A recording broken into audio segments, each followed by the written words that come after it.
Okay, hey guys, this is going to be a brief video on overall how to construct a 2AC in Fast Debate, and more importantly, what you should do before a tournament and inside of a tournament. And the way I divided this up is through four different sections.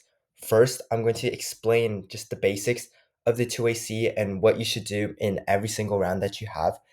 But then second, I'm going to explain how you should prep for these 2ACs and for your upcoming tournaments. And third, I'm going to explain what you should actually do in these tournaments when you're going against a 1NC.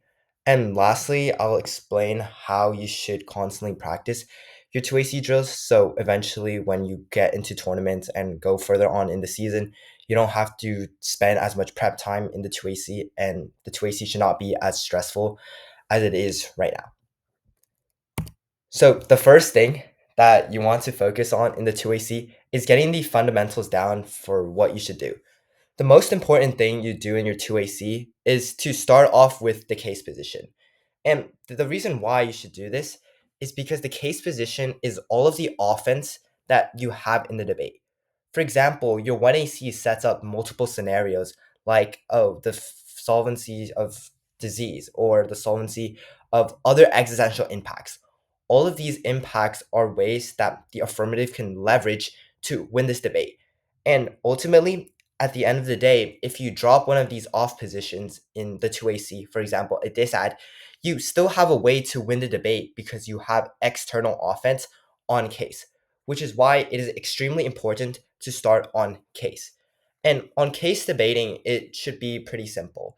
Based on the order of the 1NC, for example, in advantage 1 or advantage 2, you should just go down and line by line each of these arguments.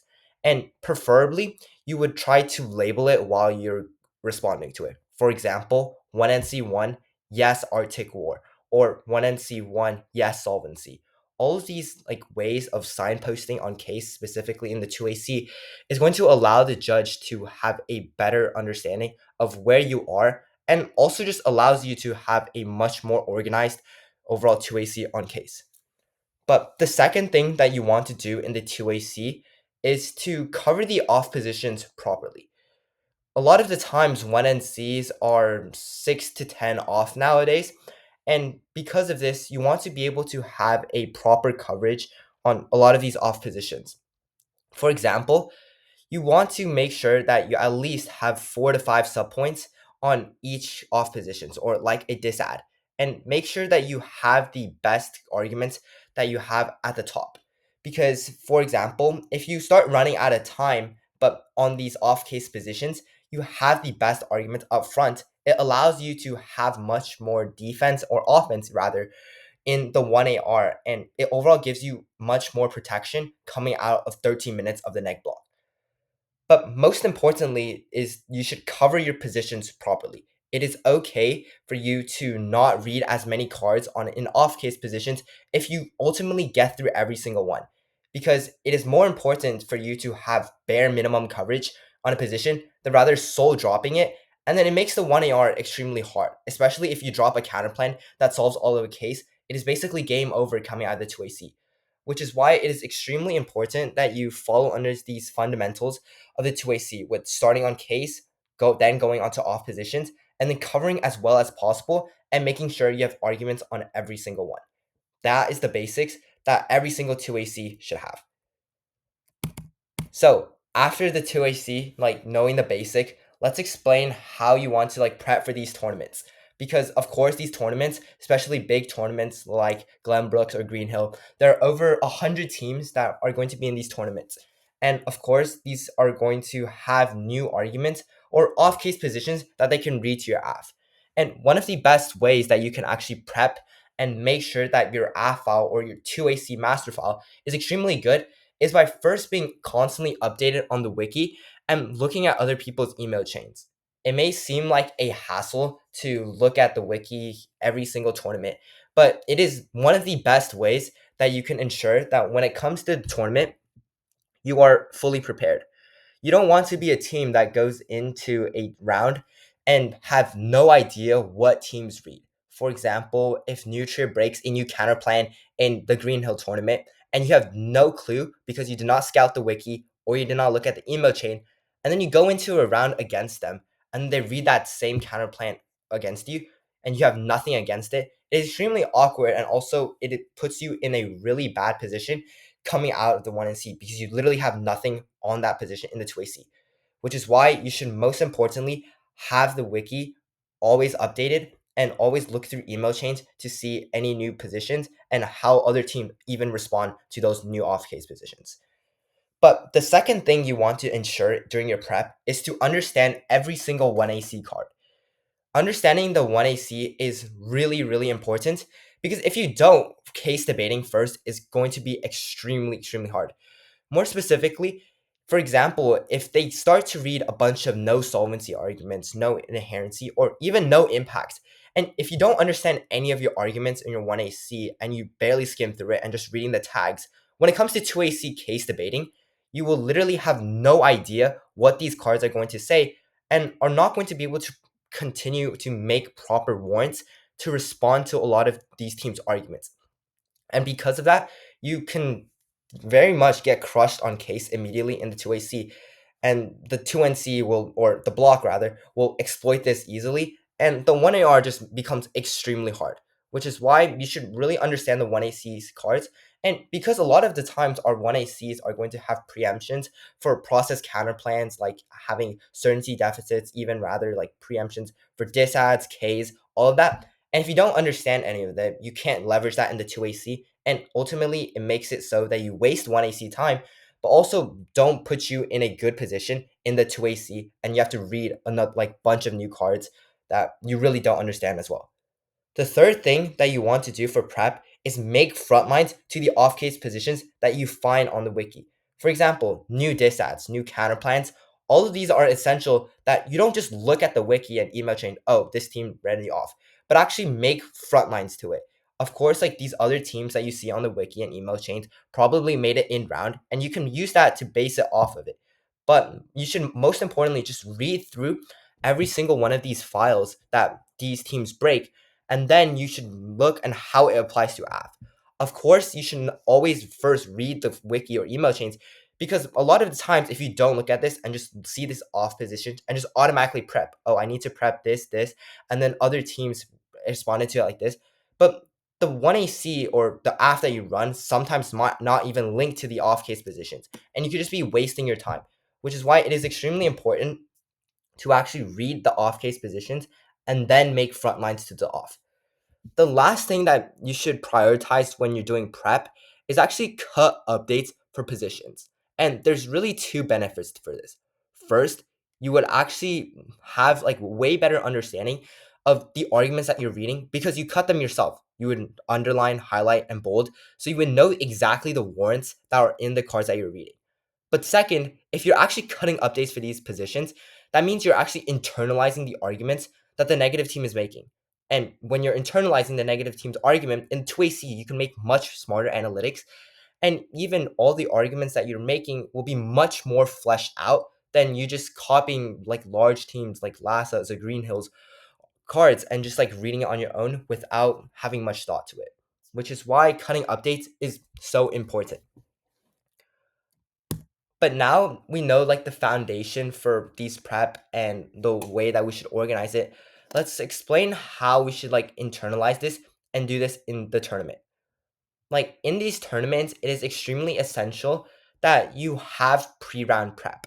For example, you have all these 30 minutes before the round for a reason.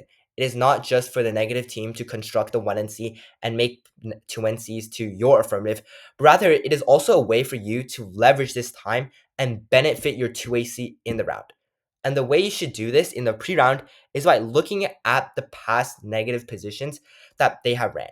For example, if you know a team is heavy on the K, you should find your framework blocks, paste it all into a pre-round doc, and even find cards that refute their theory of power.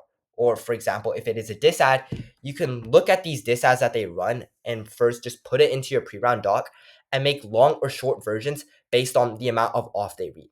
And this is extremely important because in the 2AC, when in the 1NC, when they're reading all of these off case positions, when you have a bunch of these prepped out fully already, you don't have to scramble into your master file and think, oh, what cards do I need to delete? What cards do I need to add? But rather, it's all there already. So there's no time wasted. So that is the best way that you should utilize your time in a tournament for your 2AC is during these pre-rounds, making these pre-round docs, having all these front lines, and internalizing the arguments. But now let's go into like what you should do in round. Of course, having a pre-round doc is extremely important, but in round, if you don't use it properly, then there's really no point of it. For example, a lot of the times pre-round, I would get every single off position that they have read in their previous tournaments, either counter plans, disads, or Ks, and I would just paste it all in. And of course, in this pre-round, they're not going to read every single one of these offs, but the best thing about these pre-round docs is that all you have to do is cut down from it. For example, if you have 13 off that they have possibly ran and they only ran 6, you can just cut down the 7 and automatically have the necessary positions and arguments you want on these off case positions. But let's just say that the pre-round docs did not fully help, or like they read new off-case positions that you simply don't know about. You should ultimately manage your time extremely efficiently in the 2AC and even ask your partner for help. It may seem it may seem embarrassing or you don't want to ask your partner for help, especially if like you're a 2A and like want to like sound independent. But it is really important that if you really don't have time, you ask your partner for help. For example, a lot of the times when I don't know where cards are, I would ask my partner immediately, yo, can you find me this card? And the importance of this is you don't waste time trying to find this one thing when you know your partner can find it much faster. And this is especially important because you do not want to take a lot of 2AC extra prep time, because in when the block comes out and it's like a huge block, you want to make sure that your partner in the 1AR has sufficient amount of prep time to be able to get all of this while ensuring that you still have a lot of time in the 2AR. Before, in a lot of my early debates, I use 3 to 4 minutes of 2AC prep, and this just set up the debate to be extremely poor for us because my partner, of course, would need 3 or 4 or maybe even 5 minutes in the 1AR, and by the 2AR, I would have 20 seconds or barely any prep. Ensuring that you manage your time properly in the 2AC sets up your entire debate, and which is why it is so good for your overall debating and the overall round that you have later.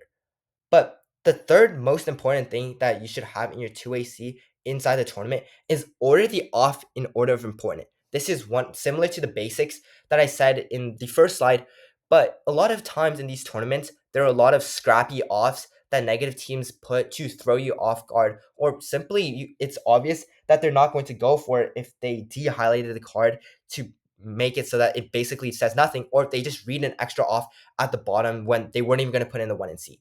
And because of this, you should see this immediately and put it at the bottom of your 2AC.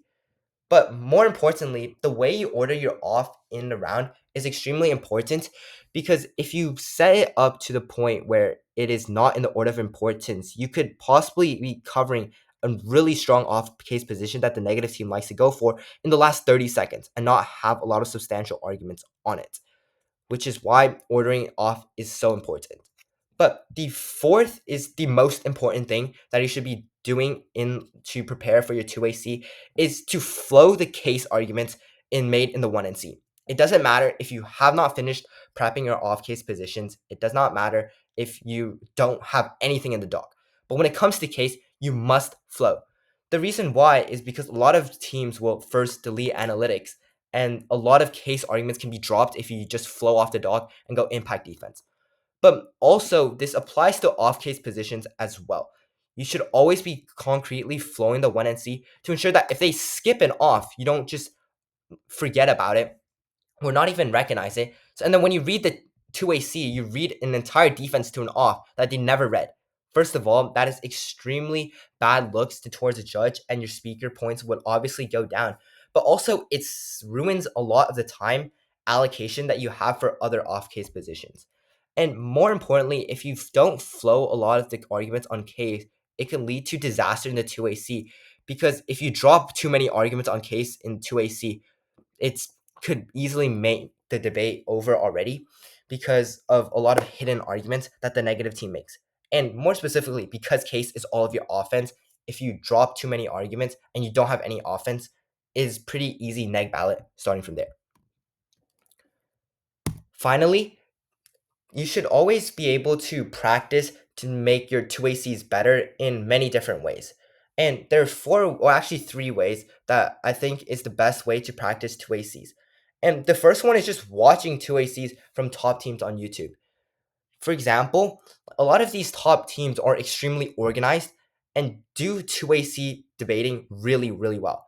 For example, if you click onto the link I attached in this PDF or PowerPoint rather, it shows you that Derek was able to have really clean case debating and get to his off case positions extremely quickly and efficiently. So it sets up the 1AR to be much better, and overall, it made it a really close debate. And just watching these teams allocate their time properly, how they coordinate with each other during prep time, and the way they're flowing in round can help you learn, and then because of that, you can mimic that in round. The second thing I like to do for practice of 2AC drills is actually doing weekly or daily drills based off of 1NCs. I remember in sophomore year when I really was slow at making 2AC drills, I would constantly ask upperclassmen to send me the most terrorizing 1NCs possible. This means like 12 to 13 off and a crap ton of case arguments. And what this I did was I made 2AC responses or blocks to it as fast as I possibly could. And doing this every day cut down the amount of time that it took for me to eventually find the 2AC cards and make the 2AC doc. And this will train you in round because let's just say a team does read a bunch of new positions, a bunch of off, you can get through this in a timely manner. The last thing that you can actually do to practice and make your 2AC much better is actually understanding the neg files.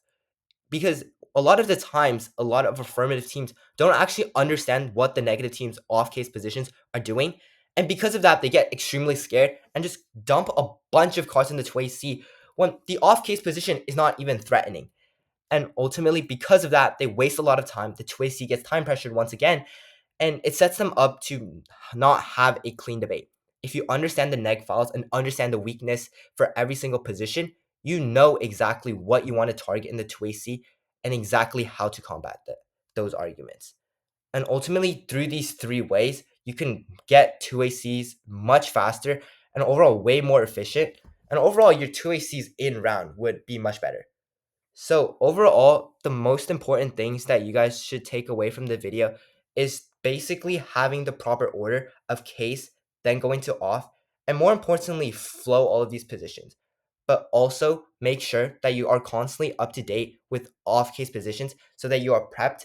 And when the next tournament comes, you are ready to go. And your 2AC does not need to be a scramble and it's always organized. Thank you.